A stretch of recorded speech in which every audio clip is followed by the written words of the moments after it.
Have you ever wondered why certain symbols hold such power? Why a simple form can represent something infinite? Today we're exploring one of the most profound and misunderstood aspects of Hindu spirituality, the Linga. But this isn't just about religious symbolism. It's about how the formless takes form, how the infinite becomes accessible, and why some realities require different languages to express. This retelling has been adapted for modern audiences, based on J.L. Shastri's English translation. The sages had just heard about the three essential practices, Shravana, Kirtana, and Manina. But being practical people, they immediately saw a problem. One of the elder sages spoke up, his voice carrying genuine concern.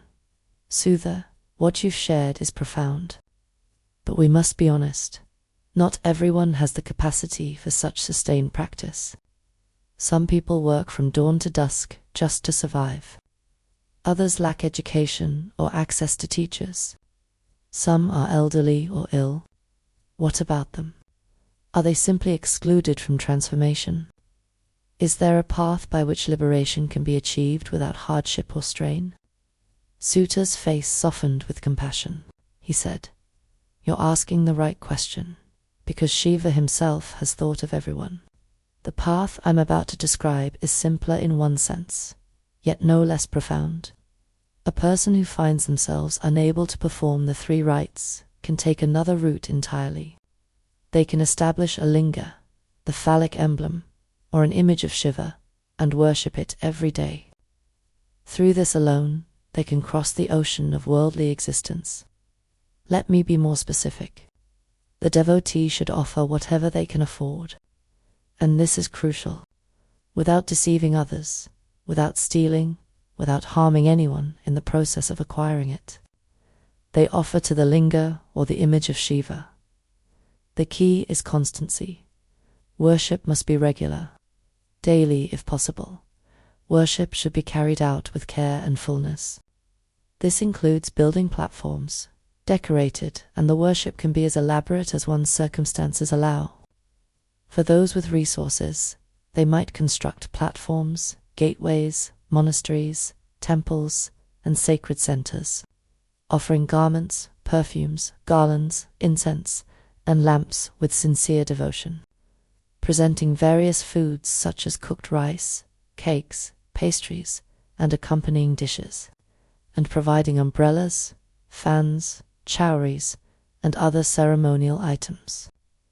In short, all forms of royal honor should be offered. For those with fewer resources, even a flower, even a bit of water, offered with genuine devotion, carries power. The magnificence isn't in the material offerings, but in the sincerity of the heart. Circumambulation, prostration, and the recitation of mantras should be performed according to one's ability. All customary acts of worship, including invocation and related rites, should be observed with devotion. And here's the beautiful truth. A person who worships the linga or the image of Shiva in this manner attains liberation even without practicing the other disciplines. Many noble people in ancient times were liberated through this simple form of worship alone. One of the sages asked Suta. This raises a question. Everywhere in our tradition, deities are worshipped only through images, through embodied forms. But Shiva alone is worshipped both through images and through this abstract form, this linga. Why this difference? What makes Shiva unique in this regard? Suta eyes shone with a peculiar light that comes when someone is about to share something truly sacred. O sages, your question is holy and wondrous. And I must tell you, the answer comes not from ordinary scholarship, but from Shiva himself. I shall share what Shiva said, and what I heard from my own teacher. Shiva alone is glorified as Nishkala, literally without parts, meaning nameless, formless, beyond all attributes. Because in his highest aspect, Shiva is identical with Supreme Brahman, that ultimate reality which cannot be captured in any form or concept, but simultaneously. And this is the paradox. Shiva is also Sakala with parts, possessing an embodied form. He is both form and formless, both personal and impersonal. In his Nishkala aspect, the Linga is the appropriate symbol.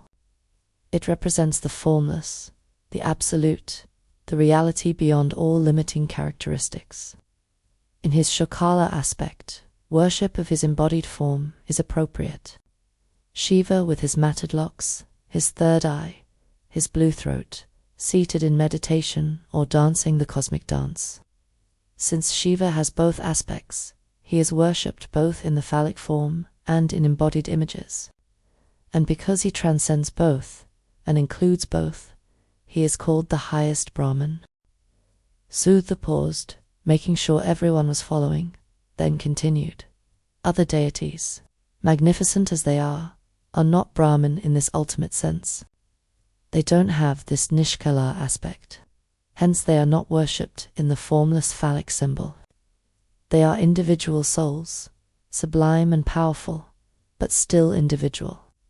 Because they are embodied alone, they are worshipped solely in bodily form. Shiva has Brahmatva, the quality of being ultimate reality itself. The others have Jivatva, individual selfhood, however exalted.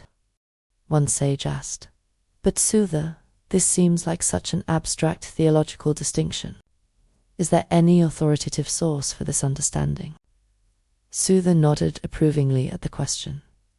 This was explained in the meaning of pranava, the sacred syllable Om, the essence of Vedanta, by Nandikeshvara, one of Shiva's own attendants.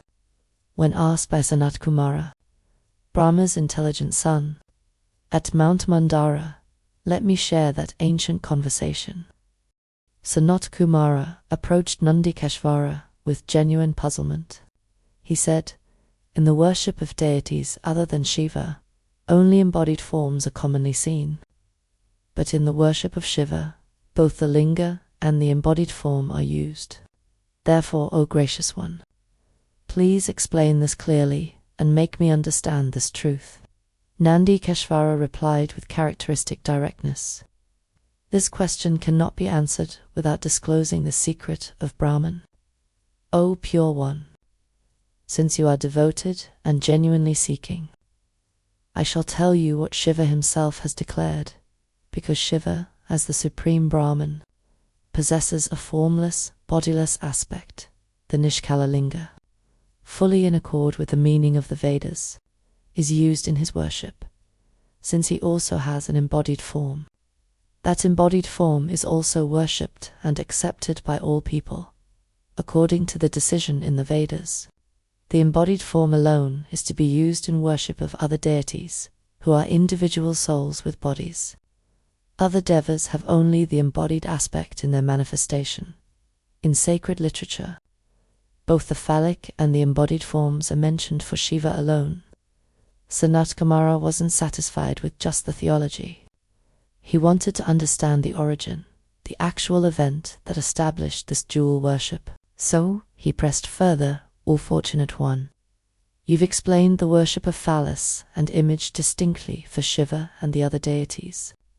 Now, O Lord of Yogins, I wish to hear about the actual manifestation of the Shiva Linga aspect. When and how did this form appear?" Nandikeshvara's eyes grew distant, as if seeing across vast stretches of time.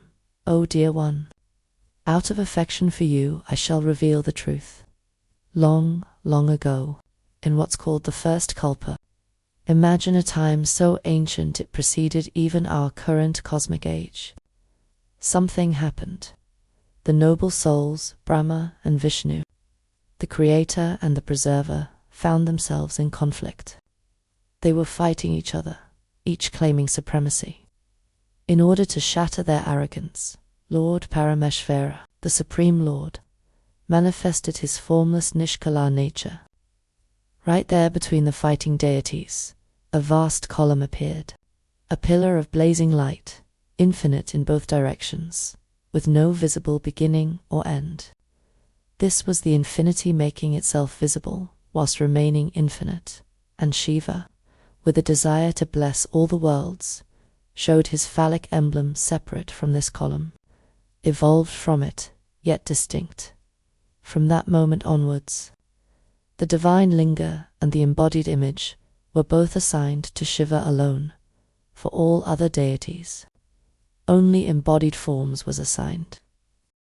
Nandikeshvara concluded with a statement that carries profound implications. The different types of embodied forms of the different devas yield enjoyments, blessings, powers, pleasures in various realms. Whereas, in the case of Shiva, worship of both the Linga and the embodied form grants both auspicious enjoyment and salvation, both worldly fulfillment and ultimate liberation. Everything.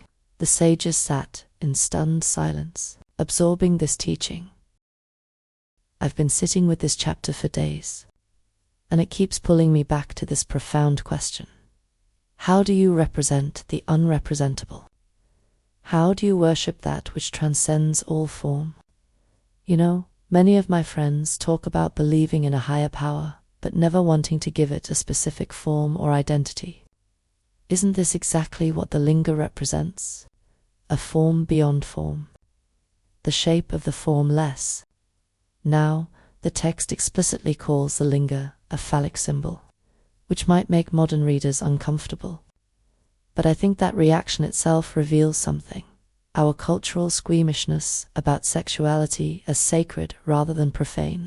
In Hindu thought, the phallus represents creative power, generative energy, the very principle of manifestation. It's consciousness taking shape as matter. Here's what's crucial.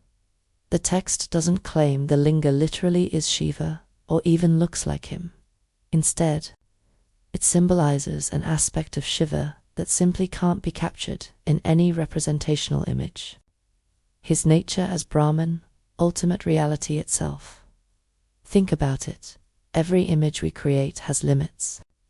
When you depict Shiva with matted locks, a third eye, a blue throat, you're showing specific attributes. Beautiful, yes, but limited. Shiva's Sakala aspect, with parts, with recognizable characteristics. But Shiva is also Nishkala, without any limiting characteristics. So how do you represent that which has no characteristics? You use an abstract form. This symbolic duality is psychologically brilliant. For the personal, relatable Shiva, the yogi meditating, the cosmic dancer, Parvati's devoted husband, embodied images work perfectly. They invite devotion and emotional connection. But for Shiva, as pure consciousness, as the ground of being, abstraction is more fitting. Like modern abstract art, the very absence of representation creates space for deeper engagement. The origin story drives this home beautifully. When Brahma and Vishnu start fighting over who's supreme, Shiva doesn't join the battle. Instead, he manifests as an infinite pillar that neither deity can measure or comprehend. The Linga represents precisely this, that which exceeds all finite perspectives, all limited understanding. And here's what moves me. Even a flower, even a bit of water offered with genuine devotion, carries power. It's not about the magnificence of the offering, it's about the authenticity of the heart.